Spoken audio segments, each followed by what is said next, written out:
to One Girl in All the World, the Buffy the Vampire Slayer rewatch podcast where we recap each episode in order and discuss. I'm Ashley, Buffy superfan. Kimmy, Buffy newbie.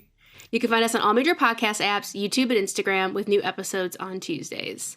So, I was totally fine with you being a little bit delayed today because Matt decided to give me my birthday presents. And one of them was Buffy. It's 15, however many days early. Yeah. But is it your birthday month? Is that what we're doing? Yes. Yes. I approve of this. I totally subscribe to the birthday month. Yeah. And one of my gifts, I just start using it. So wait, what is it? What are we? Well, it's not a different gift. One that I didn't pick out for myself. Buffy related? It is. That's why I'm sharing it on here. Otherwise, it'd be pretty irrelevant.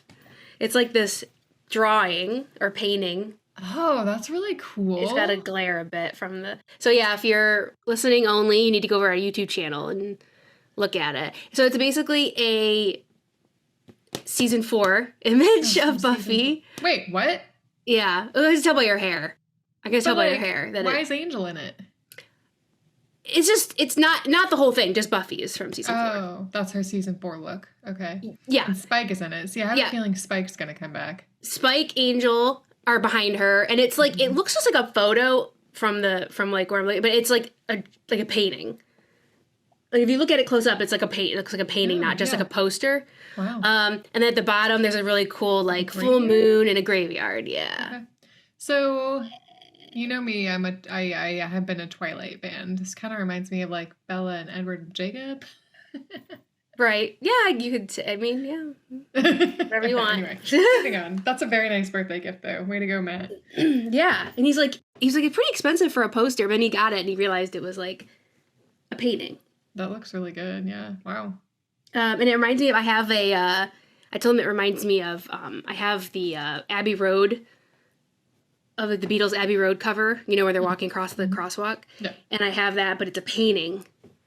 Oh, cool. It's around here. I don't even remember where I put it in the hallway. And I've had it for years before I ever met Matt. And it reminded me of that because it's a photo. Even though this isn't a photo, this isn't a photo you would just Google and find. Yeah. They put this together from different things. But I was I like that. I like kind of a photo or something I'm familiar with. And then it's kind of that's cool. Either nice. Done digitally to look like a painting or it actually was. I'm not sure. Yeah. But yeah. Very nice. So very cool. I gotta find somewhere to hang it up. So that was my Buffy related birthday present. Oh, I have a feeling there might be more to come. I don't know. He didn't say anything to me, but I'm guessing. I don't know. Well, I was happy with what I got. So today we are talking about Dead Man's Party, so which much better is than the last episode. I agree, and I think so. It's season 3, episode 2.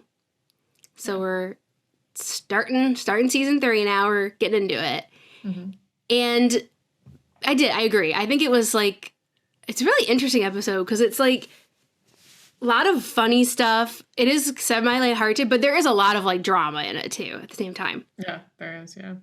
There's a lot of angles it's coming from. So Dead Man's Party originally aired on October 6th, 1998, written by Marty Noxon, who I love, so I had not remembered that before, so every time I like an episode, it's always usually her. Directed by James Whitmore Jr. And the synopsis is, after months of being away, Buffy finds life back in Sunnydale less than welcoming, with Xander and Willow involved in their own romantic twosomes and Principal Snyder sticking to his guns about expelling her from school. Despite the awkward reunion, the gang must try to come together to face a new undead threat. Okay. Which I think, so far, the season 3 synopsis has been really accurate and good. Sometimes they're not great, so yeah, that's true. Yeah, this one was good. So we start off Dead Man's Party with a previously on, so we basically get the whole Angel Buffy thing with her killing him, her leaving town, where she's been, everyone's been worried about her, and her coming home. And we open the episode in Buffy's room. She's unpacking and kind of just getting reacclimated to her house and her room. And she gets her a jacket and goes into her mom's room. And Joyce is hanging a Nigerian mask on the wall, which is got these fangs and stuff. I wouldn't want it hanging in my bedroom for sure. It's interesting looking. Yeah. It would probably give me nightmares. She says it cheers up the room. And Buffy's like, no, Mom, it wants the room to suffer. It's awful. And of course, Joyce owns a art gallery, so she can appreciate some of these things that like people like I wouldn't appreciate this mask like she does. So she understands the meaning behind it and everything. Yeah, but it is not like a very peaceful thing I would have in my bedroom. No, it's creepy. Buffy startles Joyce, and when she's hanging it up, she ends up putting the hammer through the wall. Oh yeah, because she says she got used to the quiet when Buffy was just her in the house. Yeah. And they have this very awkward conversation. It's so funny. It is funny.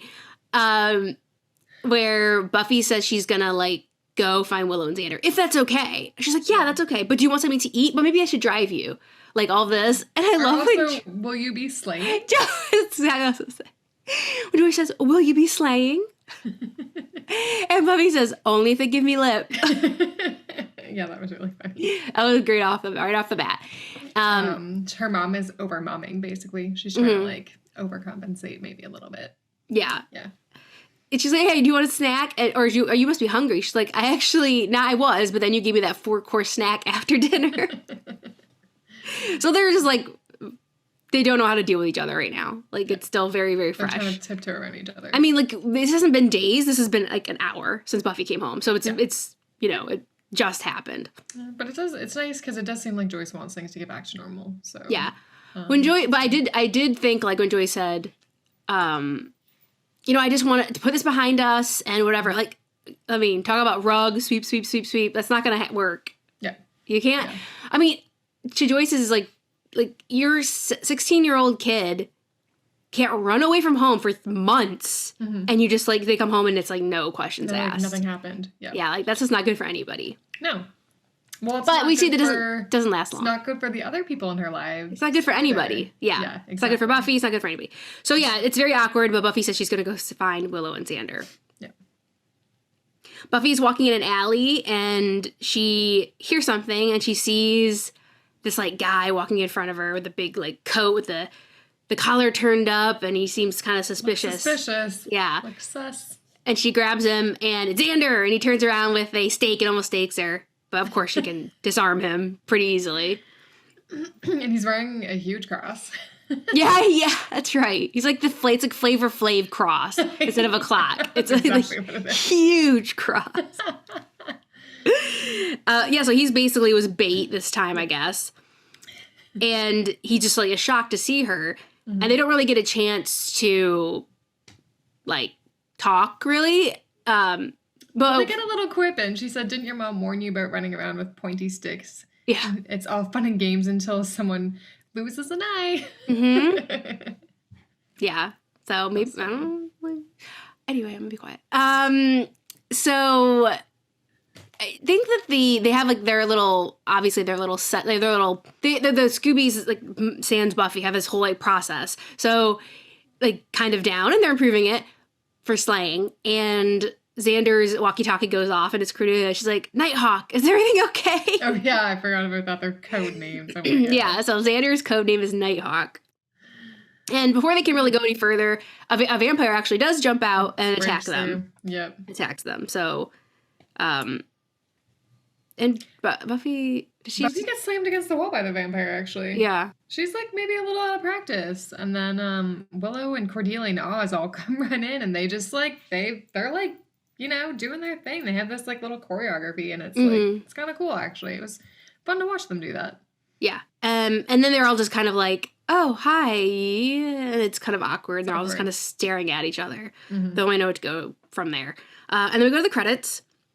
And then we go to Giles' front door, where the whole gang goes to basically, it's Buffy going to, like, tell Giles that she's back. Yeah. And I thought it was weird that everybody was, like, behind her, like, okay, we're gonna, like, all be part of this, and, like, see, we don't know if he's gonna be pissed or, like, cry, or we don't know what's gonna happen, but they're all there to see it.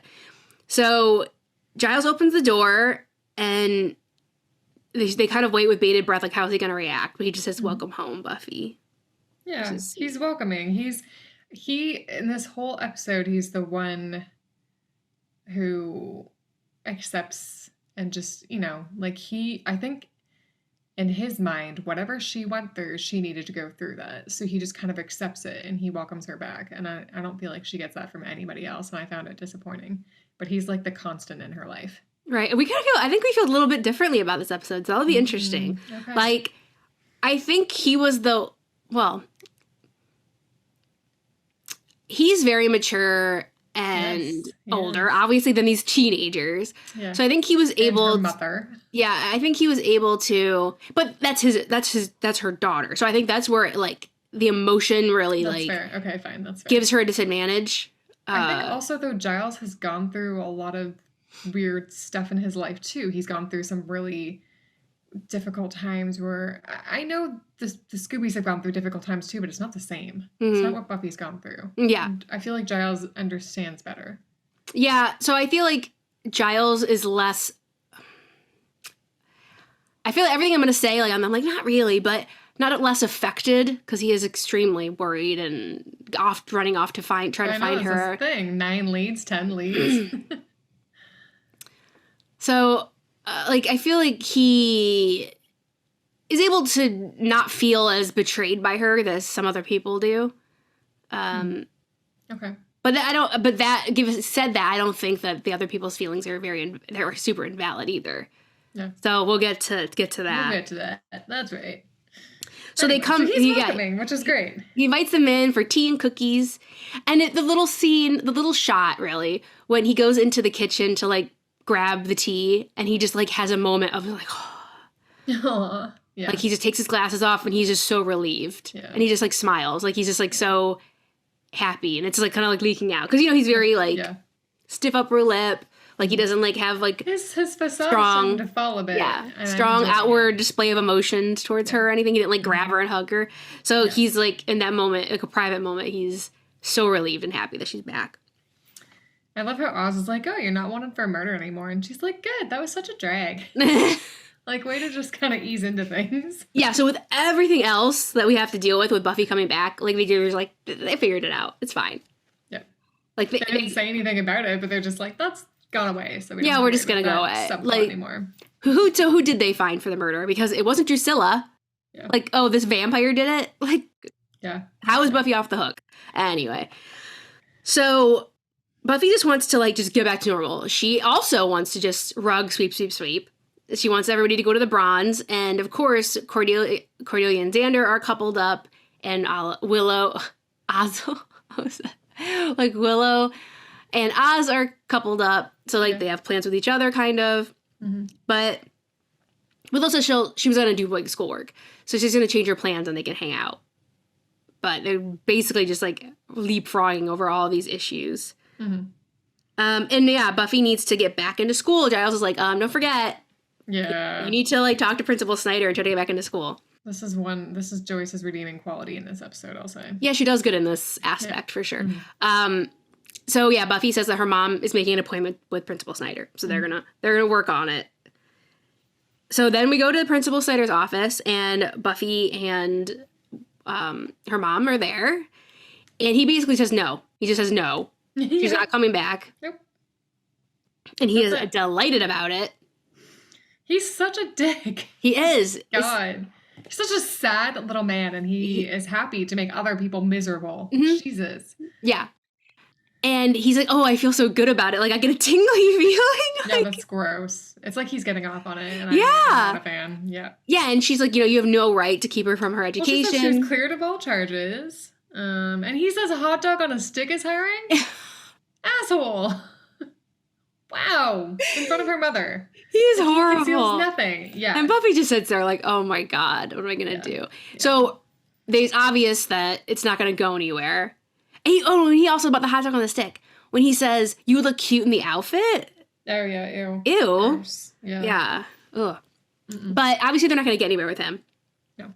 But I mean, Joyce threatens to go all the way to the mayor. She's going to say, I'm going to go all the way to the mayor. And they leave, and he says, wouldn't that be interesting? Yeah, and Here comes the mayor again. I'm curious about what that is, yeah. How many times are we going to hear about the mayor? You've mentioned this before, and It's like the third or fourth time we've heard about the mayor being mentioned. Yeah, we'll see. And Snyder specifically reacting in some way to that. Mm-hmm. All right. So we go to, like, Main Street. This is the first time we see, like, downtown Sunnydale. And we learn like later, I can't remember what season, but we learn that the street is Maple Court. Maple Court. Okay. But it's basically just like the main street. There's like that coffee shop and stuff. And we see it. It's used like going forward. Yeah.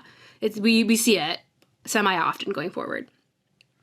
So Joyce drops Buffy off to hang out with Willow, but they also talk about maybe like there's some other options, schooling options. Mm-hmm. I love when Buffy says, "What about homeschooling? It's not for it's not just for scary religious types anymore." I mean, the only person I ever knew that was homeschooled was I wouldn't say they were scary, but yes, it was because they were very religious. I was like, okay. Yeah. So when she said that made me laugh. That is definitely the stereotype of homeschooling. It's truly religious people. So she's like, yeah, it's not just for them anymore. Like normal people are doing it too. That's right, yeah.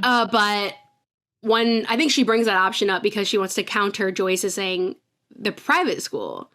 And Buffy's not about that option. No, what does she say? She says that we can always look into private school. Yeah, and Buffy says, like... conversation about it, right? Kilts and... you want me to wear kilts and something? So Buffy's not... The uniform, basically. She's really not into, like, wearing a uniform. Okay. But, Joyce says, hey, like, nothing's been decided. Like, we're still working on all these options. Figure it out. Yeah, so, like, don't worry about it. So Buffy gets out and waits for Willow, and Willow doesn't show up. Yeah, that's a bummer. So Buffy just sits there waiting for her. Yep. Buffy eventually just comes back home. Mm-hmm. She runs into Pat, which is from Joyce's book club, which is the club... not knitting or yoga. That Joyce joined. So Joyce had to try to, like, do something with her time. Mm-hmm. Probably her mind, while Buffy was missing. And Joyce is she made a friend. Duck. She made a friend. Yeah.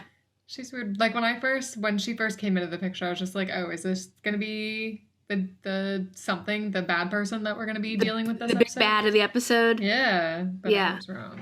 Yeah. Well, you weren't totally wrong. You were totally wrong. Yeah. I think I was pretty wrong. Okay. Well, when we get there, I'll say why I think you weren't totally wrong. Okay. She comes in, obviously she knows all about Buffy's... Not slang, obviously, but, like, being missing and stuff. Mm-hmm. And she said her mom had read, Pat says Joyce had read, The Deep End of the Ocean, which is a novel from 1996, where basically a young son just disappears, which obviously didn't do much for Joyce's mental state, because her daughter was missing. But they had read that in book club, and she's like, oh, that wasn't good for your mother. So Joyce says that Willow ran late and had called. She got held up, yeah. Yeah, got held up, and she had called to say that. But Buffy doesn't seem relieved or anything about it. Like, she still feels something's up. Yeah. Joyce wants to invite everyone over for, like, a dinner, like a welcome home dinner. Yeah, a little get-together. Yeah, so just, like, Giles and then, like, the Scooby Gang. And so Buffy goes downstairs. And Buffy's kind of like, okay, that's fine, but let's keep it, like, really, like, casual. Small, simple. Casual. Yeah. It's not make a big deal. So, but Joyce insists that Buffy goes down to get the company plates. Yes. And so Buffy's like, I think they're normal people plates. Yeah. That's so funny. And so she goes down to the basement to get them because obviously they say, we don't have people over for dinner often, so we're going to use them. And when she grabs them, something falls like from a shelf past her, and she looks, and it's a dead cat. Yeah, it's gross, so gross. And it's not even like it doesn't even look like that cat, like, crawled up there and just died of natural causes. It was, like, bloody. Like, it was injured. It was. Yeah. So I think it was, like, injured by something, and it just, like, went to hide and then just died, which is so sad. It's not even, like, natural causes because it was all injured. Yeah, it didn't look good. So out in the backyard, or was it their front yard? Probably the backyard. Buffy buries the cat, and... Jory says they should say something.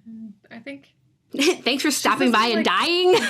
Goodbye to your cat who lost its way. We hope you find it. Yeah, that was kind of cute. That was actually interesting because... Also, like, I thought it was a little metaphorical for Buffy, who's lost her way and needs to find it. Yeah, exactly. Yeah. And then when this happens, we cut to Joyce's bedroom and the mask's eyes. Red eyes light up. They start glowing. Creepy. And then, like, later we see the grave, like, at night, and it starts to, like, move, and the cat comes out of the grave and is alive. It's like Pet Cemetery. Mm-hmm. It's not okay. So we see Buffy at school, and it's very, like a fuzzy filter on it. Like, it definitely looks like a dream sequence right away. Well, so she's walking around, and she's all alone. Like, she's the only person there, which is weird. And, yeah, there's nobody else at school. And Angel shows up in the daytime, so if that hadn't... I mean, he's dead, but I hadn't thought if of that. for some reason you were like, what? Angel's there, and it's daytime, and he's in the sun, like, that, then you were tipped off pretty heavily if you had somehow not managed to figure out it was a dream. Yeah. And I didn't remember what they say to each other, to be honest. I just put Angel's there, and it's a dream. She said, I thought they'd be here. Mm-hmm. And he says, they're waiting for you. She says, I'm afraid. And he said, you should be. Yeah, he's really, like, helping out in these dreams. Him visiting her in her dreams is not doing well for her. Mm-hmm. In that morning, Joyce, in, like, the kitchen, I think, Joyce says that she's going to talk to the superintendent. Yeah, the superintendent of schools. Yeah, so she's going over Cider's head to try to get her back into Sunnydale High. And she says, I can't even understand my own handwriting. Oh my gosh. Something about more reasonable than that nasty little horrid... Rodent man? Bigoted rodent man. I'm going to speak with him. Yeah, they have not immediately got off on bad terms. Remember at, like, parent-teacher night? This is what I was thinking of. Sorry. Mm-hmm. And then she says, Miss Porter's is accepting late entries. And Buffy says, a girls' school? So now it's jackets, kilts, and no boys? Care to throw in a little foot binding? Which I thought was hilarious, because, like, at her age, I definitely would have not understood what that meant at all. Yeah? Yeah, I don't think I heard about that until I was into my 30s, to be honest. Foot binding? Yeah. Yeah, I think I probably knew about it at her age, maybe. But I definitely did not. And but yeah.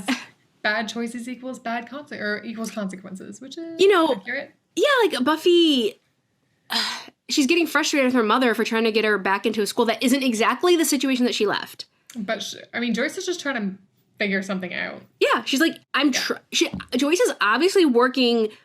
Plan A is Sunnydale High, but if that doesn't work, she's got to go to school.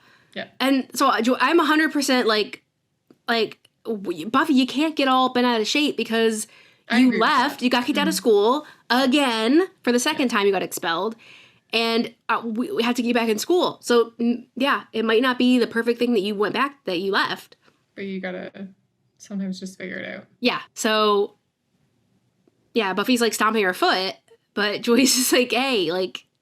This is it. This is a situation we're dealing with. Yeah. Figuring it out. Yeah, so...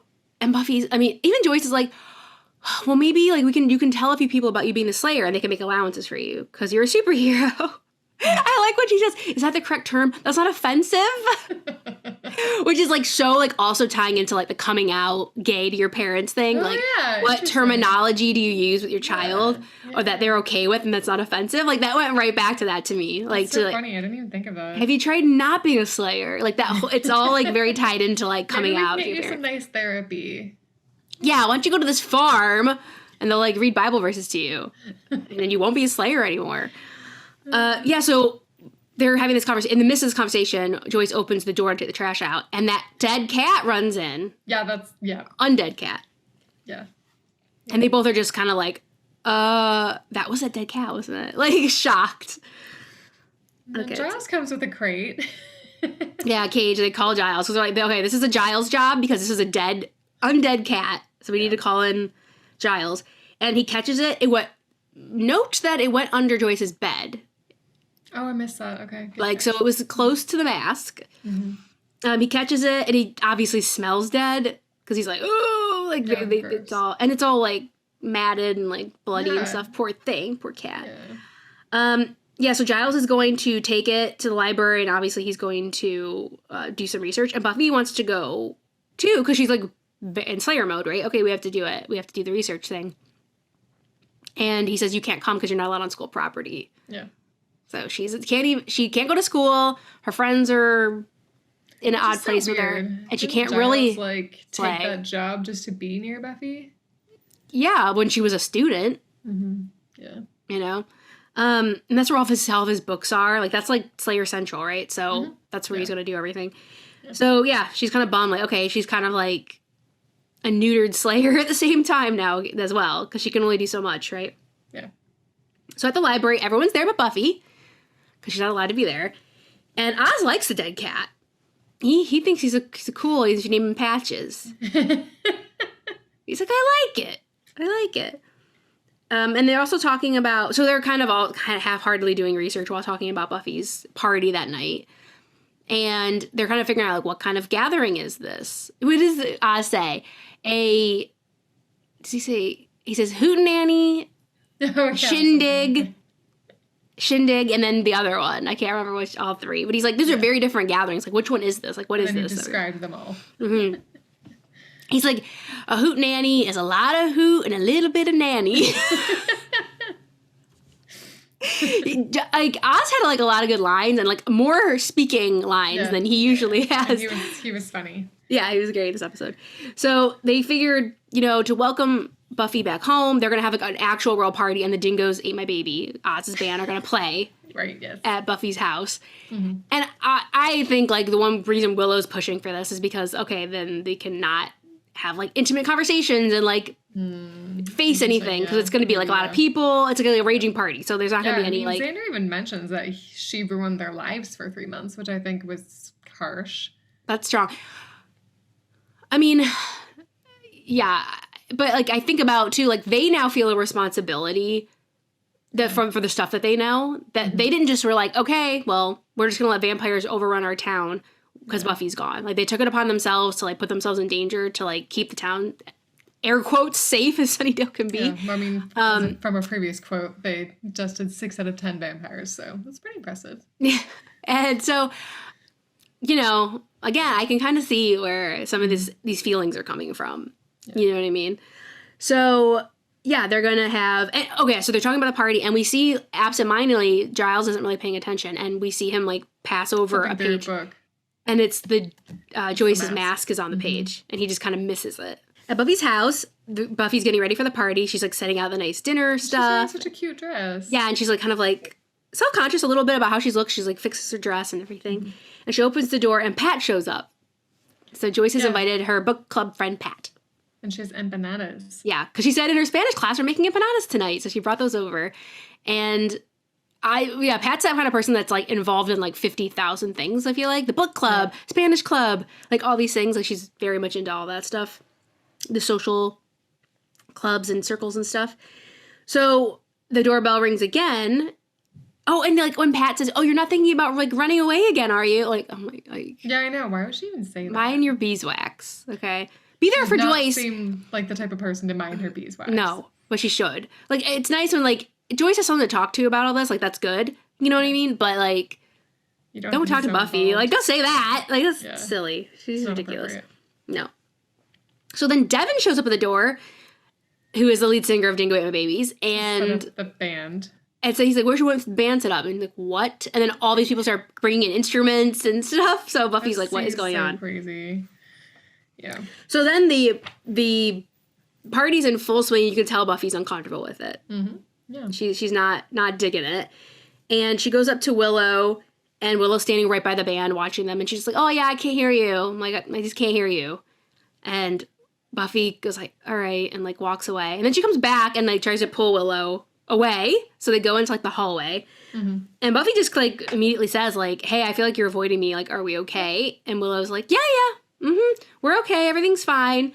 And Buffy's like, okay. And then Willow said, okay. And then leaves. And then Willow leaves. So Buffy does not feel, like, better about anything, even though Willow has said everything's fine. Well, because Willow doesn't seem like everything is fine. Yeah. What she's saying and what she's doing are actions different. Yeah. Words. They're not, the math isn't mathing with Willow right now. And Buffy definitely sees that. Eyes in the mask glow again. Yeah, creepy. We see is glowing. So we're at a random crime scene, and this guy has been shot in the head. And the police are there, and they're, like, checking it out. And he opens his eyes. Just gets up and starts walking. Mm-hmm. So the mask has brought another individual back from the dead. It seems like when it flashes his creepy red eyes, it brings people back. It brings somebody back, yeah.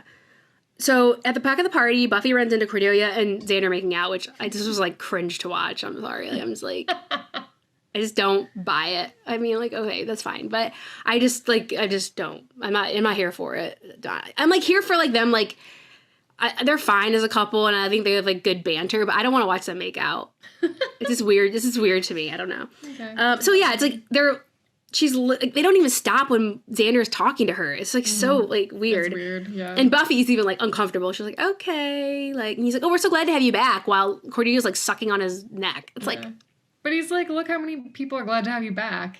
All these random people she doesn't even know. She doesn't even know them. Yeah. Yeah. So Buffy doesn't feel comfortable. Just kind of leaves. Like, I don't think she should feel comfortable for a couple reasons, because they're making out in front of her, like, while they're having a conversation. And then it just doesn't feel like she actually is welcomed back. Yeah, exactly. And then the mask, again, brings back a burn victim in the hospital. The person flatlines, and they call his death, and then he opens his eyes, jumps up. It starts attacking people. Yeah, people start, like, screaming, and, yeah, so, like, chaos ensues. Now, this is the straw that broke the camel's back for Buffy. Yes. So she starts to go into the kitchen where Joyce and Pat are having a drink. And she says that, I don't even know what Joyce meant by this. Like, I want to be like, okay, what did she mean? Like, whatever. But Joyce says, she thought Buffy coming home would, like, fix everything, but in some ways it's worse. Yeah, I don't understand what she means by that either. Like, I don't know, not knowing your kid is dead, knowing your kid is alive and safe in your house is worse than not. I don't know what she meant by that. Like, I can't. I try to, like, see, like, her point of view in this stuff, but, like, that sentence I don't understand at all. And she never really describes it. Like, she never really, like, explains it. Nope. So, yeah, Buffy's like, oh my God, like, I just heard my mom say this, and it's awful. Yep. So she runs up to her room, and she's gonna run away again. She starts packing another bag. Well, why wouldn't she? Like, Willow's not talking to her. Xander's, like, brushing her off. Her mom's like, oh, it's not better that she's here, so why would she stay? I mean, I could see, like, the mom thing, but she hasn't, like, faced any of the consequences of her leaving. Like, people are affected by it, and she doesn't even want to, like, take that on board. Communication breakdown, basically. People just started talking. If, like, Willow just said, hey, I'm pissed off you left, But, yeah. So, I mean, the mom thing, I could see that doing it. But, yeah, so she, starts packing her bag full of clothes. And the mask is summoning dead people to it. Like, it's doing its creepy eye thing a lot. And, like, outside we can see, I wrote, like, zombies, ? Yeah. Mm-hmm. That's what I would call them. And at the library, Giles finally finds the picture of the mask in the book. And he realizes that it's raising the dead and that they will be drawn to the mask. So, obviously, the zombie horde are going to be coming to Buffy's house, which is not good. So he tries to call them. He tries to call. No one hears the phone. Some rando picks up the phone and says, buddy. Is there a buddy here? And he's like, you got the wrong house, Mr. Belvedere. That was a throwback to one of my shows that I like to watch. Oh, yeah, you know what that show is? Yeah, it's like a butler. Up in Buffy's room, Willow comes in and catches Buffy. And she's pissed. Yeah. And Buffy's like, well, I thought you were fine without me. Like, I think this is unfair, but they haven't had it. They need to have it out. Everybody needs to have it out. They have to have it out. And they haven't. So they fight a bit, and, she says, like, Willow's trying to say, like, you don't know how, like, leaving affected me. She just needed Buffy to be there for her. Yeah, she said, like, I'm, like, have my first serious boyfriend. I'm doing witchcraft. And, like, I had no one to talk to about that. I don't know why she couldn't talk to Xander. I mean, maybe not Oz stuff, but, like, the witchcraft stuff. Like, Xander's, like, her number one best friend. Exactly. But anyway, I feel like... And I feel like this is a very, like, episode where you could, like, understand everybody's perspective. Like, I can't really fall strongly down on one side or the other. I see Buffy's side more. I can't help it. Yeah, I feel like Buffy's problems are always going to be more dire. Yep. But it's not like a competition of suffering. Like, her friends' lives are valid too. You're right. And she can't, in a friendship, she can't just always take. She has to give. You're right. Yeah. Because Buffy can be pretty self-absorbed. Mm-hmm.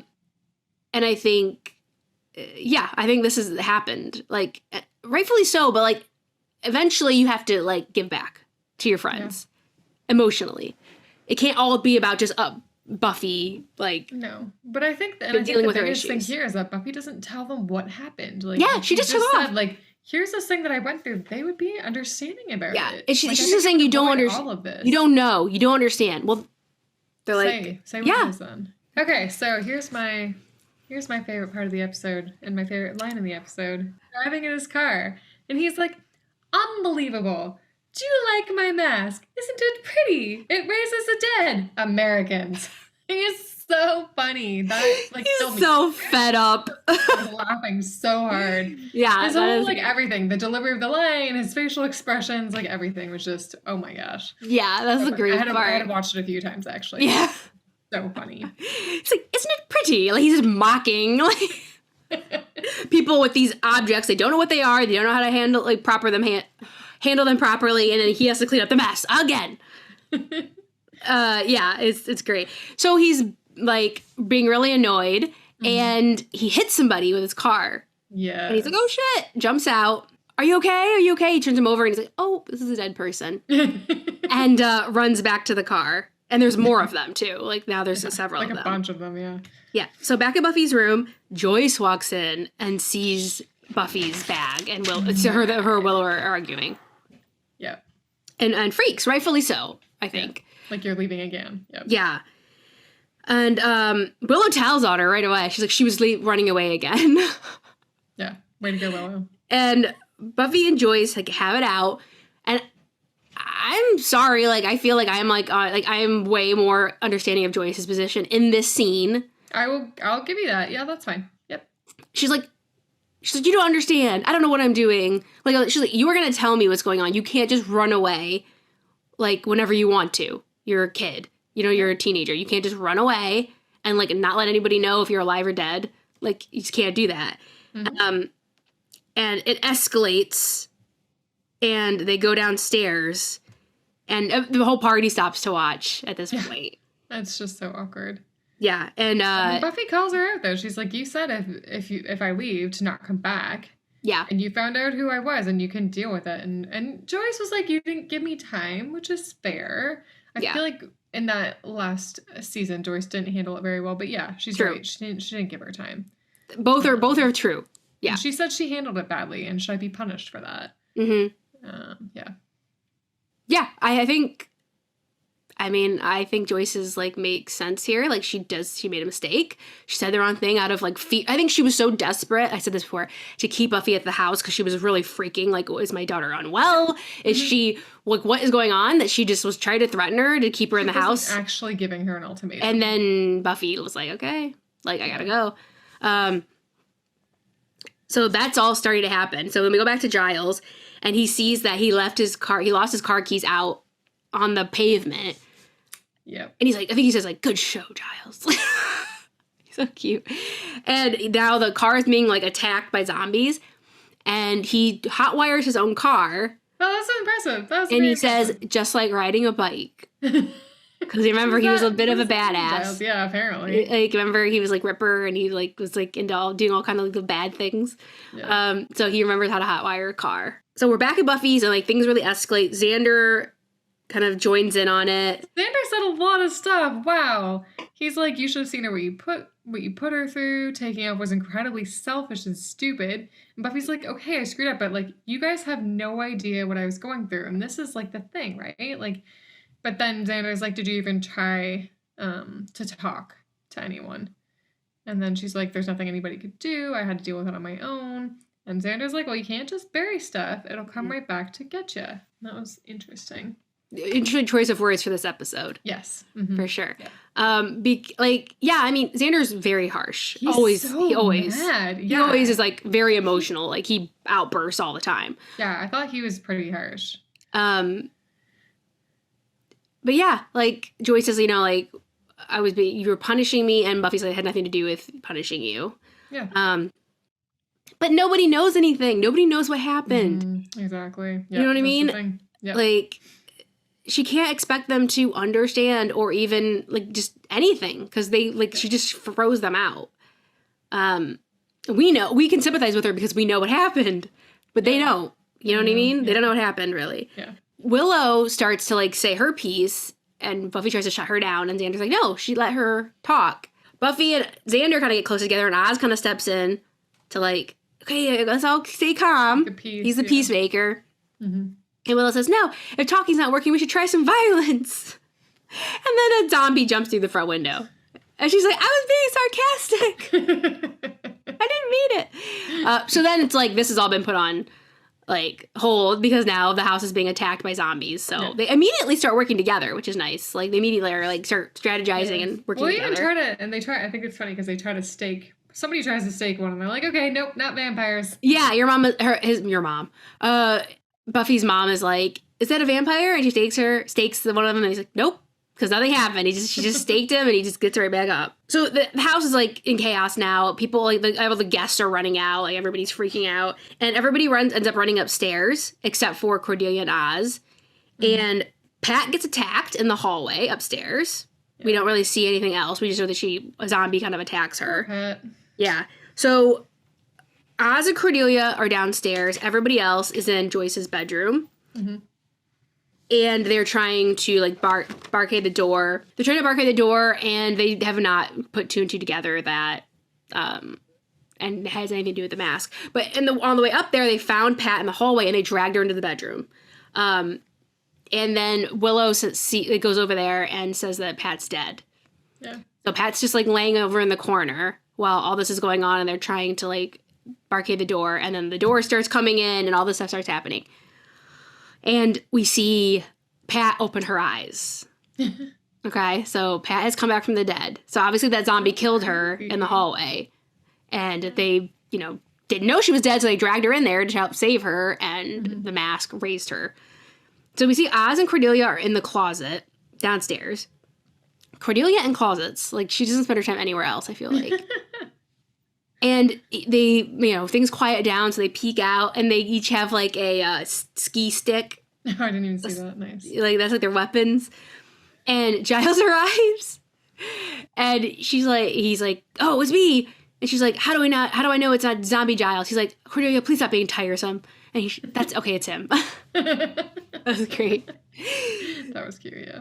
So they are kind of creeping through the house, and Giles tells them that the mask holds the power of a zombie demon. Oh, is it Owu? Moban? Yeah, in the evil eye, basically. Yeah. I wrote it down, but I wouldn't know how to say that after. Like, I don't remember how he pronounced it. So I think it was Owu Moban. Anyway, yeah. So whatever zombie puts the mask on becomes the demon incarnate. Yeah, which is worse than a zombie. Yeah, he's like, yes, that's right, Cordelia. It is worse. So we want to prevent that from happening. Yeah, but upstairs. Pat, while everyone's distracted, Pat just gets up, walks over to the wall, and puts the mask on. Puts that mask right on. So she becomes, like, the ultimate demon. So that's what I'm saying. Like, you're not totally wrong. That's right. It wasn't her fault. Like, she wasn't intentionally doing a bad thing. But when she was raised as a zombie, she became, like, the ultimate, like, thing they needed to, like, defeat. So that's what I mean. But you weren't totally wrong. She puts the mask on, and it kind of, like, mellows her face, and she has, like, this power now. And I don't really understand what the flashing thing's supposed to do. Yeah, I don't know. So, like, when people come up to her, so Buffy realizes what's happening, turns around, starts fighting her, or trying to. And when you look at the mask's eyes, like, a big flash goes off. And I think it makes you... Does it immobilize them for, like, a minute? Yeah, that's the word I want. But, like, it doesn't seem like to last, like, more than a second. It's longer than a second, I feel You think so? Okay. A few seconds, anyway. I feel like it wasn't a very useful... Because, like, Willow stopped moving for a bit. Yeah, maybe it didn't really work as well on Buffy because she's a Slayer. I don't know. Like, it just seemed like when it happened to Buffy, she was, like, almost immediately... She was stunned for a second, but that was it, I feel. So Buffy realizes pretty soon that don't look it in the eye. Like, don't look them in the eye. And Willow does. Of course. And Pat grabs Willow, and so Buffy tackles Pat, and they go out the window, down the little roof, and into the front yard. Yeah. And Giles tells Oz to, like, they're fighting zombies because there's still zombies in the house. Tells Oz to run out and tell Buffy that the power is in the eyes, so the eyes of the mask have to be destroyed for the demon to be destroyed. So out in the front yard, Buffy's trying to fight without looking Pat in the eye. Trying not to look. And she grabs a shovel and stabs Pat in the eye. Which I thought was very unique. That was a unique kill. Yeah, it was pretty gruesome. Yeah. Because they went in there. Before Oz can even tell her, like, that's the secret. She figured it all out. Yeah, I mean, like, it's obviously the eyes are what's causing... That's where the power is coming from, like, to mobilize them. So it makes sense that Buffy would go for the eyes. It wasn't a wild guess. Yeah, and then when she does that, they all disappear. All the demons. I mean, all the zombies. Well, zombie demon / zombies disappear. And everyone hugs. Yeah. Well, and Xander says to Buffy, nice moves, and she says, you too. Yeah, they kind of like, it's a little peace offering, a little olive branch. Like, we can try and move on now. Yeah, without actually still kind of like talking through it. Exactly. They still don't know what happened. And they still like, I mean, yeah, we'll see. Like, this isn't like put to bed completely, but maybe this is a start of the conversation. Yeah. For them, you know, like enough for tonight, maybe. Yeah. I think we've done enough for tonight. It's I said Snyder's house. Snyder's office. I love this part. Giles has had a great episode. Giles comes in. I don't know. He comes in and he says you have no grounds for expelling her. You can't personally you can't personally dislike her. And he threatens to go to the Supreme Court. Yeah, the state Supreme Court. He's like, I'm going wherever you have. Like, you really have no power. You might be powerful in your little local circles, but I believe I can make life very difficult for you, professionally speaking. Yeah, he threatens him. Buffy will be allowed to come back. Damn, Giles! Yeah, Ripper. This is Ripper. Get it. This isn't even Giles. This is pure Ripper in this episode. Like, it's great. Yeah, so he threatens Snyder. And then Snyder says, sorry, I'm not convinced. And then Giles shoves him into the wall. Mm-hmm. It gets physical. How would you like me to convince you? Yeah. Giles is not playing. He's like, he gave him chances to like do the right thing or like do it, well, you know, let Buffy back in school. And now he's had enough. That was so funny. Giles is pushed to the limit in this episode. He's like, I just can't deal with any of you people anymore. So yeah, so we have the feeling by the end of this episode that Buffy's gonna go back to school. Buffy's gonna be allowed to come back to school. Yeah. So at the cafe, kind of like that, where Buffy was waiting for Willow originally, Willow's talking about, they're kind of catching up. Willow's talking. Willow's talking about all things Willow. Yeah. So Willow's talking about the witchcraft, and Buffy's asking questions, saying that it sometimes scares her, but she's something that she's getting interested in. And they kind of talk things out.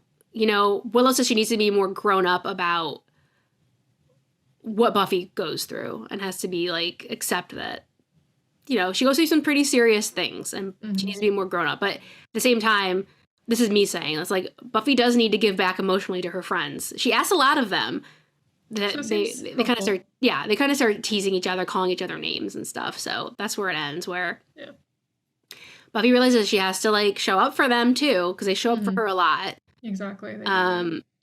So I think that's kind of where they leave it for now. But they still don't know anything that happened. So they're giving her a lot of benefit of the doubt because she hasn't shared anything. Yeah. She doesn't share anything. So still didn't tell them what happened. Yeah. So that's the end of the episode. So things are tentatively good for Buffy now, but fragile, I would say. So my favorite quote was, "Will you be slaying?" That was good. That was great. Oh, that has been like reused in memes, like, "Will you be slaying?" And it's like whatever situation, like. And my favorite scene was Giles in the car with the like, "It's my mask, isn't it pretty?" Americans, like that whole thing was great. Loved it. Yeah. Okay. Well, my favorite line was that scene in the car. That you just talked about. Yes. Do you like my mask? Isn't it pretty? It raises the dead. He's talking to himself. And then my favorite scene was actually when Giles was in the principal's office with Principal Snyder, and he's like, "Here's what's gonna happen." Yeah, Giles had a great episode. Yeah, he did. Yeah, he was a highlight for sure. So my stake rating was a 4.8. And so these are some of the things that I noted. We already talked about this, but like Buffy can be self-absorbed. And it's not necessarily her fault. Like, she's a lot on her plate. She does. She has to go through a lot more than most teenagers. But you're right. It doesn't. There's no. It has to be some. Yeah. Give and take, right, in relationships. So you're right. Buffy can be self-absorbed. I think this kind of this kind of starts exploring that a bit. I liked how they all like kind of had it out. I think there's still stuff to be said, but I do like that didn't go on too long. Like they didn't even see each other until this episode, right? Last episode she didn't see them, so I'm glad it wasn't like dragged out for a couple episodes of like this weird like at the party, like those weird conversations. Like I did not want to see, like just like you can fight about it for a few more episodes if they want, but I want it to be like verbalized. Yeah. You know what I mean? Like I didn't want those like weird, awkward conversations. Those are boring to me. Like I'm just not. I don't want to watch 3 episodes of that. Mm-hmm. So I was glad that it in a timely manner started coming out. The Giles Buffy dynamic in this episode I loved. I loved how he welcomed her back and he was so relieved. I mean, in general, Giles overall in this episode was a highlight. Yeah. Like his lines, everything. I just he was great in this episode. And I kind of said I'm on team everyone else a little bit more than Buffy's right now. If I have to choose, like, and then I thought this episode was really entertaining. I do like how like it's like Buffy kind of came back from the dead, like she was gone. Yeah. And then she's, like, appeared out of nowhere on the doorstep. And now they have, like, these zombies being raised from the dead. So I think there's some similarities there in the themes. I gave it a 4.7. A lot of the stuff you said. Giles, yeah, 100%. Giles was just, like, such a great... Everything about him in this episode was amazing.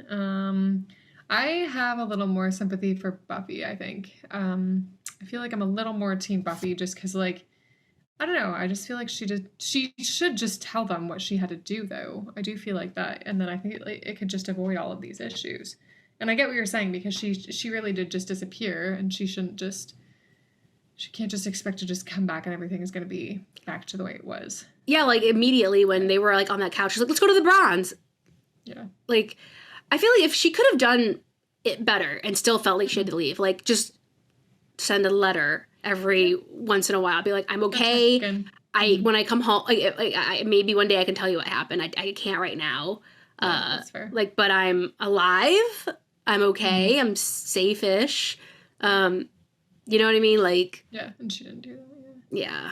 I really like the zombie aspect. I love zombies. I'm such a zombie person. I love zombie movies, so that was great. And unique demon with the Pam friend. Wait, Pat. Pat, yeah. And then there was the unique kill in the end, which I also really liked. Yeah, it was unique. Yeah, like poor Pat. Like she was just kind of like just a victim of the whole thing. Yeah. Because her zombie self didn't really have any control. She seemed annoying as a human. She was. She didn't deserve that. Yeah. She was annoying. Like all these groups now are gonna be like, our treasurer's gone. Where's our treasurer? Where's our co-founder? Where's our, snack organizer? Because I feel like she was all these, like, things in all these groups. Poor Pat. Yeah, poor Pat. I do feel bad for her. She seemed like she was a good friend for Joyce. Yeah. And I'm sure Joyce won't even, like, mention her again. Probably not, no. But I can remember. So yeah, I thought it was a good episode. Like, yeah, I did too. Very funny, but, like, also very heavy at the same time. Like, it had, like, those dual things going on. Mm-hmm. Okay, your question for next week, which is an episode called Faith, Hope, and Trick. Giles is trying to cast a spell. What is the spell for? Oh, God. Or what is the spell? Giles is trying to cast a spell. Okay. So we learned recently that Willow is practicing more witchcraft, so maybe it has something to do with her. Faith, Hope, Trick. Oh my God, I don't know. I will tell you the title is not going to help you of the next episode. Okay. Sometimes the answer is in the title. even if it's not obvious, but... I don't know, because, like, the only thing I could feel like he would want to cast a spell on would be to bring Jenny back, but I think he knows he can't do that, so he wouldn't even try, I would assume. Okay, let's just say a love spell? I don't know. Okay. I have no idea. Wow. I can't even... It's broad. I get you that. I couldn't think of a better question. Alrighty then. Okay, yeah, so that is Dead Man's Party, which is a cool... And Oz says the line of the episode, which we don't always... Sometimes we get, sometimes we don't. He says, I think the Dead Man's Party moved upstairs. Oh, I missed that. Okay. So he says the name of the episode in the episode. Okay. It's spoken. Cool. So that wraps up Season 3, Episode 2, Dead Man's Party. Again, you can find us on all major podcast apps and YouTube and Instagram at One Girl in All the World Pod. You can email us at onegirlpod@gmail.com. Thanks for joining us, and we'll be back next week with Season 3, Episode 3, Faith, Hope, and Trick. See you real soon. Bye. Bye.